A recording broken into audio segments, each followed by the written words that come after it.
Are के mathematics class में आपका स्वागत है। तो बच्चों, आज हम लोग पढ़ने वाले हैं क्लास 10th का फिजिक्स, वो भी फिजिक्स का सब्जेक्टिव प्रश्न चैप्टर 1 का, जिस चैप्टर का नाम है प्रकाश का प्रवर्तन।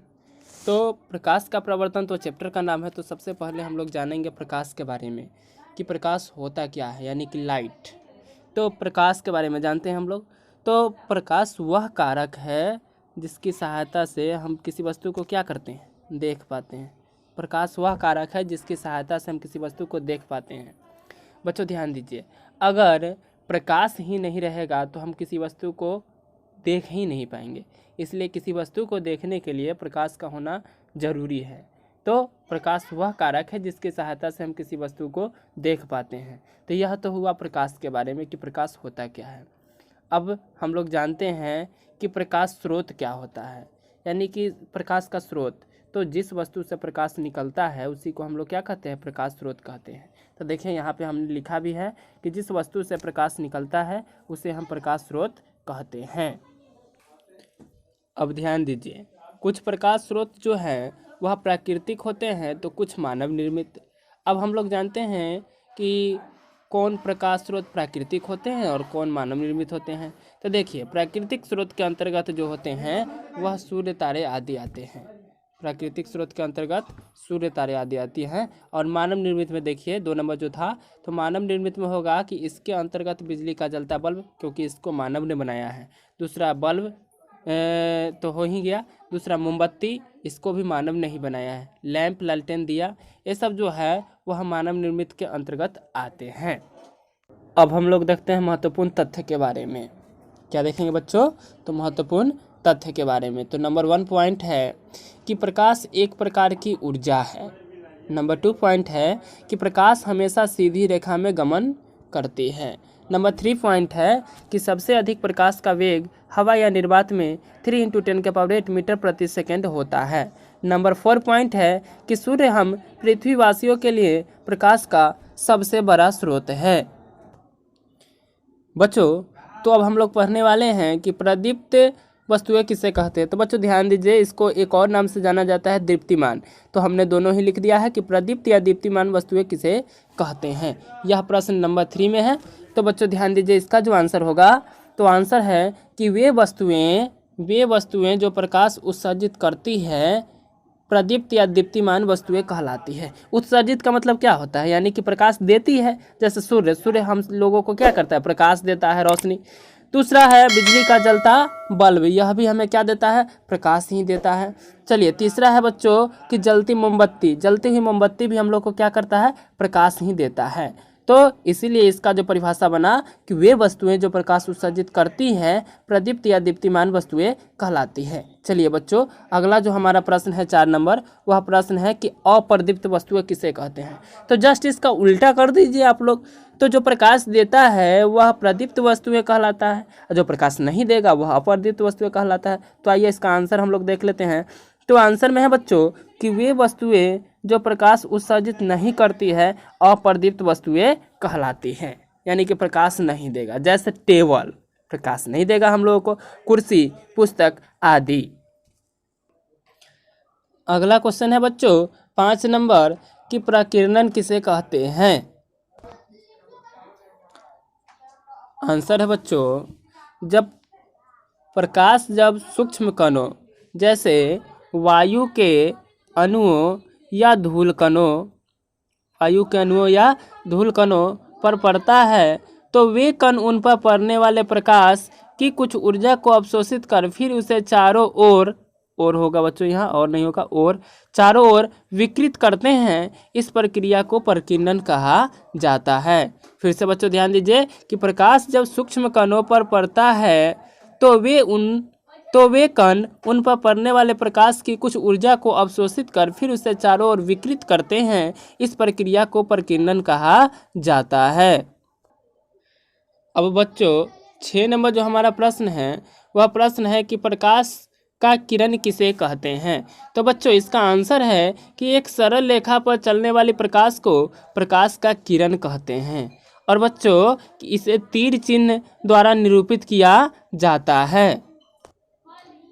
अगला प्रश्न है बच्चों 7 नंबर कि प्रकाश का किरण पुंज किसे कहते हैं। तो बच्चों इसका जो आंसर होगा वह है कि प्रकाश के किरणों के समूह को प्रकाश का किरणपुंज कहते हैं। और बच्चों इसे तीर चिन्ह के समूह द्वारा निरूपित किया जाता है। अब आगे है बच्चों कि किरणपुंज जो होते हैं वह मुख्यतः 3 प्रकार के होते हैं। नंबर 1 अपसारी किरणपुंज, नंबर 2 समांतर किरणपुंज और नंबर 3 अभिसारी किरणपुंज। तो ये था बच्चों इसके प्रकार। अब हम लोग नेक्स्ट प्रश्न को पढ़ते हैं, 8 नंबर प्रश्न को। तो प्रश्न है कि अपसारी किरणपुंज किसे कहते हैं। तो वैसी किरणपुंज जिसमें किरणें एक ही बिंदु स्रोत से निकलकर फैलती चली जाती है। अगला प्रश्न है बच्चों 9 नंबर कि समांतर किरणपुंज किसे कहते हैं। तो उत्तर है बच्चों कि वैसे किरणपुंज जिसमें सभी किरणें एक दूसरे के समानांतर होती है। अगला जो प्रश्न बच्चों 10 नंबर है वह प्रश्न है कि अभिसारी किरणपुंज किसे कहते हैं। तो आंसर है बच्चों कि वैसी किरणपुंज जिसमें किरणें एक दूसरे पर आकर मिलती है उसे अभिसारी किरणपुंज कहते हैं। अब बच्चों ध्यान दीजिए, प्रकाश गमन के आधार पर माध्यम निम्नलिखित 3 प्रकार के होते हैं। नंबर 1 पारदर्शी पदार्थ, नंबर 2 पारभासी पदार्थ, नंबर 3 अपारदर्शी पदार्थ। अगला प्रश्न है बच्चों 11 नंबर पारदर्शी पदार्थ किसे कहते हैं। तो बच्चों इसका आंसर है कि वे पदार्थ जिनसे होकर प्रकाश आसानी से पार कर जाता है पारदर्शी पदार्थ कहलाता है, जैसे कांच, पानी, हवा आदि। अगला प्रश्न है बच्चों 12 नंबर कि पारभासी पदार्थ किसे कहते हैं। तो बच्चों इसका आंसर है कि वे पदार्थ जो उन पर पड़ने वाले प्रकाश के एक छोटे से भाग को ही अपने से होकर जाने देता है पारभासी पदार्थ कहलाता है, जैसे घिसा हुआ कांच, तेल लगा हुआ कागज, बैलून का रबर आदि। अगला प्रश्न है बच्चों 13 नंबर कि अपारदर्शी पदार्थ किसे कहते हैं। तो बच्चों इसका आंसर है कि वे पदार्थ जो प्रकाश को अपने से होकर नहीं जाने देता है अपारदर्शी पदार्थ कहलाता है, जैसे लकड़ी, लोहा, पत्थर, अलकतरा, पेंट इत्यादि। तो चलिए बच्चों अब हम लोग नेक्स्ट प्रश्न यानी कि 14 नंबर को पढ़ते हैं। तो 14 नंबर प्रश्न है कि प्रकाश का परावर्तन किसे कहते हैं। बच्चों यह जो प्रश्न है आप लोग इसको याद कर लीजिएगा, बहुत ही अच्छा प्रश्न है आपके बोर्ड एग्जाम के लिए। तो बच्चों ध्यान दीजिए, एक तरह से इसको हम लोग VVI प्रश्न बोल करके चलते हैं। क्या बोल करके चलते हैं बच्चों? VVI प्रश्न। तो ध्यान दीजिए, क्वेश्चन है कि प्रकाश का परावर्तन किसे कहते हैं। तो प्रकाश को किसी वस्तु से टकरा कर लौटने को प्रकाश का परावर्तन कहते हैं।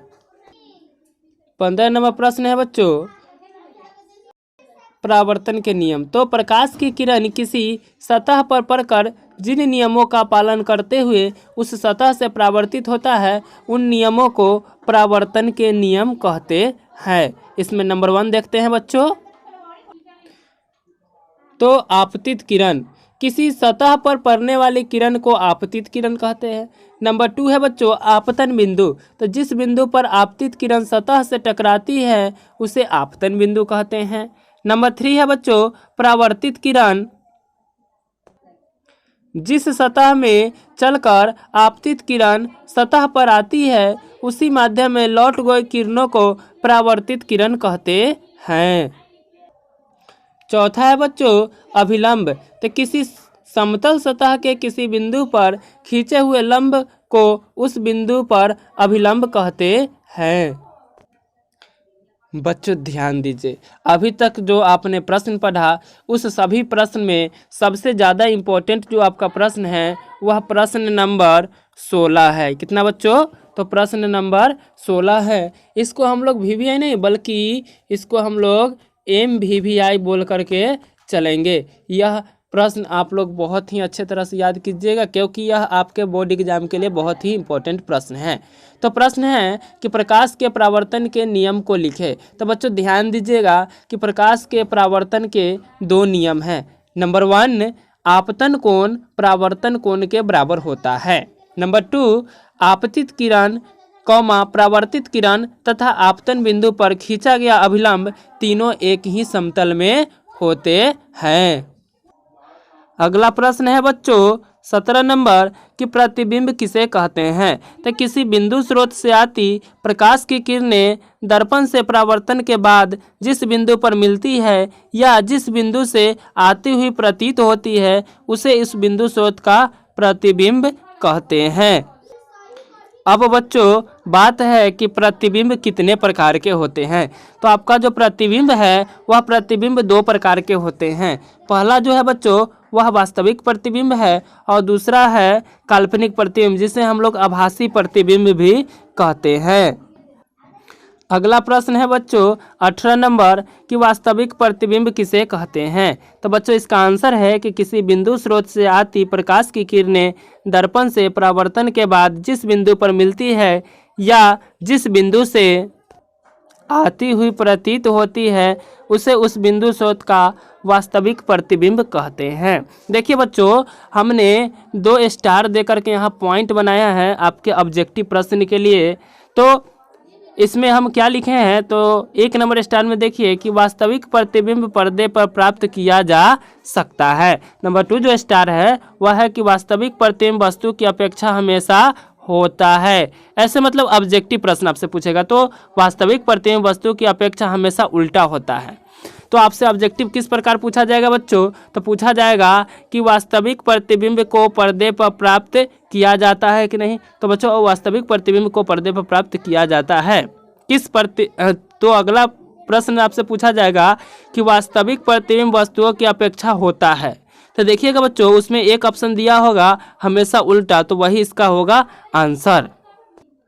अगला प्रश्न है बच्चों 19 नंबर कि आभासी या काल्पनिक प्रतिबिंब किसे कहते हैं। तो बच्चों इसका आंसर होगा कि किसी बिंदु स्रोत से आती प्रकाश की किरणें परावर्तन के बाद जिस बिंदु से आती हुई प्रतीत होती है उसे उस बिंदु स्रोत का आभासी प्रतिबिंब कहते हैं। बच्चों यह इसका आंसर था। पॉइंट इसमें भी है कि आभासी प्रतिबिंब को पर्दे पर प्राप्त नहीं किया जा सकता है।